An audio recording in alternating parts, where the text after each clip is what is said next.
Today, I'm going to share new research-backed ways that you can build confidence at work. So if you've ever thought, I'm not good enough, or one day they'll find out I don't belong here, you are not broken. You are a human being.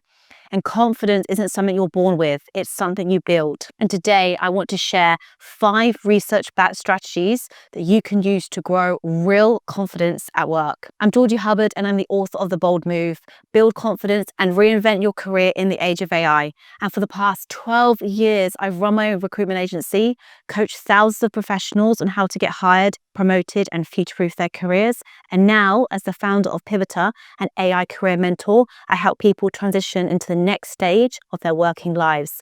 And what I've learned is this: confidence isn't something you're born with, it's something you build. So today I want to share these 5 research-backed strategies that will help you build real lasting confidence at work. Okay, so let's dive into it. Step number 1, micro experiments. Here is something I want you to remember. Confidence doesn't come first, action does. So many people wait until they feel confident before they raise their hand, take on a new project, or speak up in a meeting. But the reality is this: if you wait for confidence to appear, you will be waiting forever. Confidence is built in motion. It's built when you act, even if you only feel 60 to 70% ready. First comes courage, then competence, and then only does the confidence follow. Neuroscience actually shows that our brain circuits strengthen through action. So every time you take a step, even a small one, your brain literally rewires to say, I can handle this. That's why I love the idea of doing micro experiments. Small, courageous actions that push you just outside your comfort zone. You could volunteer to share a quick update in a meeting, say yes to a project you're not fully ready for, or deliver a short presentation. Every time you take one of these small steps, you prove to yourself, I did that. And that evidence compounds. And before you know it, you feel stronger and more capable. So here's my challenge for you. Ask yourself right now, what is one small action you could take today that would build your confidence tomorrow? Okay, step number 2, challenge negative thoughts. The fastest way to kill confidence is unchecked self-talk. And this is something I am sure we all struggle with from time to time, myself included. I've had to do a lot of work on my internal dialogue. I used to let that voice run wild in my head, telling me I wasn't good enough, that I'd messed things up, or that I didn't belong. But what's changed everything for me is learning to pause before reacting. If I feel myself spiraling or having some strong emotional reaction to something or something someone said, I stop myself and I ask myself, why am I feeling this? What thought is driving this reaction? And then I do what I call a stop and a swap. I write down the negative thought and challenge it. I ask myself, is this 100% true? And what's the evidence? So for example, instead of saying, I always mess up in presentations, I'll reframe it to, yes, I've had nerves before, but I've also delivered strong presentations that landed well. That small shift and catching myself as I'm thinking that thought and reframing it has helped me rewire my brain over time to focus on possibilities, not just the challenges or the negatives. And neuroscience now shows that every time we replace one of these negative thoughts with more of a grounded one, we literally weaken the old pathways and strengthen new ones. So next time imposter syndrome creeps in or negative self-talk, try the stop and swap. And don't believe every thought you think. Reframe it into something empowering and you'll notice your confidence shifts over time. Okay, step number 3. Focus on your strengths. Here's what I notice a lot, especially when it comes to coaching women. Most female professionals spend far too much time obsessing over their weaknesses. I'm not technical enough. I'm not senior enough. I'm not ready. But confidence doesn't come from plugging every gap. It comes from doubling down on your strengths. And I used to do this all the time, focus on my shortcomings and all the things I need to improve upon, and it quickly eroded my self-belief. But now I focus on my strengths and what I personally bring to the table, and it has helped me feel so much more confident and capable. So here's a really good exercise that really helped me.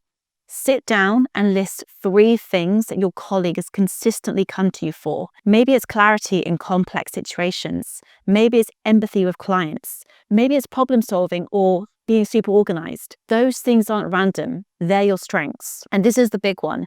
Before you walk into a meeting or a presentation or even a tough conversation, remind yourself, this is what I bring into the room. I've seen so many professionals hold themselves back because they're so focused on what they don't yet have instead of amplifying what they already do have. And early on in my career, I used to always beat myself up over my weaknesses. But what changed everything for me was shifting my focus. And instead of asking, what am I missing? I started asking, what am I bringing? And that completely changed how I showed up. And trust me when I say, over a decade of recruitment, I can share that companies don't just hire skills, they hire strengths, they hire energy, and they hire perspective. And the more you anchor yourself into what you already bring, the more confident and clear you'll be when it matters most. So before your next big meeting, stop overthinking your weaknesses and instead anchor into your top 3 strengths, because confidence will only grow from there. Okay, step number 4. Build self-awareness. Here's something I've learned from coaching thousands of professionals.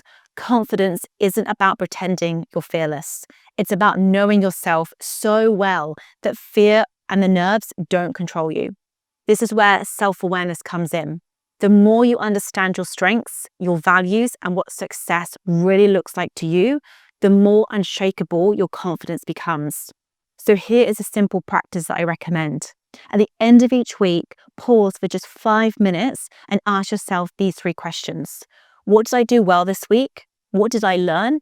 And where can I be just 1% better next week? That's it. Just short, simple, but incredibly powerful. Because here's the thing. Confidence grows when you notice your own progress. And progress doesn't come from giant leaps. It comes from those small, intentional steps forward. Now, this isn't about denying your weaknesses or pretending that they don't exist. It's about knowing which are worth improving.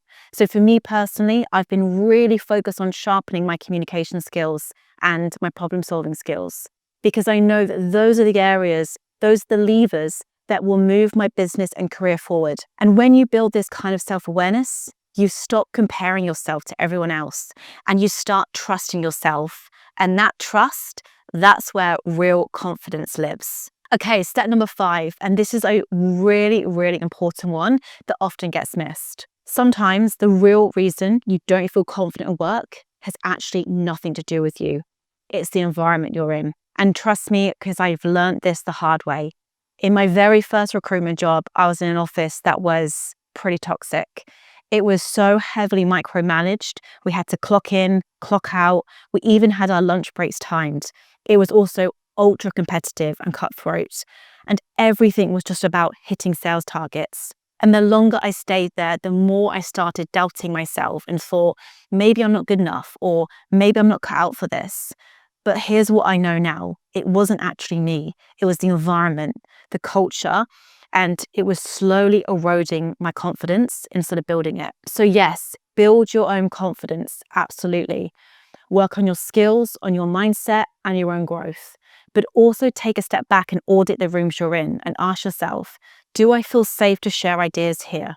Is it okay to make mistakes and learn from them? Do people around me support my growth, or do they shut it down?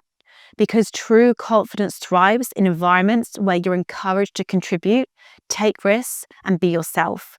And if you're not in one of those places, maybe the boldest and most confident move you can make isn't to push harder, but to change the environment altogether.